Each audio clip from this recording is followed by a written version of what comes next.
Well, despite all the measures to make home ownership more affordable for Canadians, a convergence of factors have, according to Remax Canada, deepened Canada's housing market, and more are turning to rentals. So for a look at what's taking shape, we're joined live now by Chris Alexander, president of Remax Canada.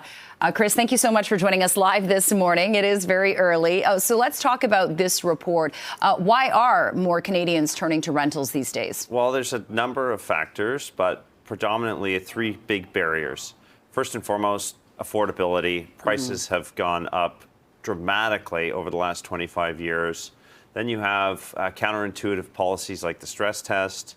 Couple that with high development charges, and we're not building the right amount of product in the right amount of time. And so it's basically several major factors coming together which are preventing Canadians from being able to get into the market.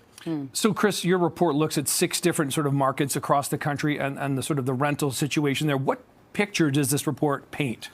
Just all of the barriers of entry that you have and the diminishing rates of home ownership. So over the last decade, home ownership rates have gone down by almost 3% across the country, and it varies province to province.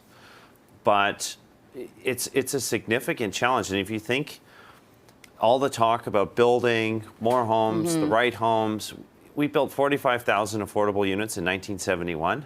But then it took 25 years from 95 to 2001 to build the same amount. That's staggering. Yes. Wow. Development fees have gone up. I mean, in the GTA, they're almost $200,000 of the purchase price. Yeah.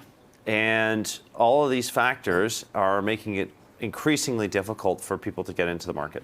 And when you look at this report, is this across all kind of age demographic, or is there kind of a specific breakdown for First-time who's renting? First-time home buyers are having the biggest challenge. I mean, if you look at most cities across Canada, rental rates are almost as much or more than a monthly mortgage cost. Yeah. If you're trying to save up 20% for a down payment, it makes it extremely difficult. And when you couple that with average home prices of over $1 million in our 2 most populous provinces, the odds are stacked against most people. So on the flip side here, Chris, there's probably an opportunity as well for investors here as well, but you need the capital to get into the market.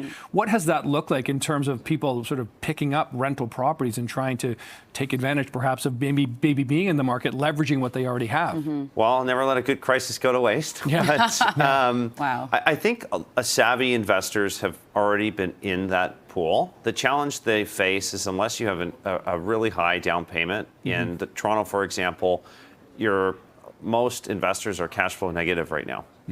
And it's no secret that the condo market has a tremendous amount of inventory.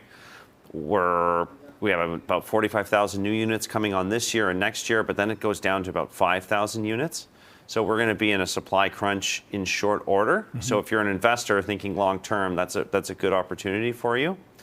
I think, though, there's really 3 main things that we should be addressing here. First and foremost, the stress test.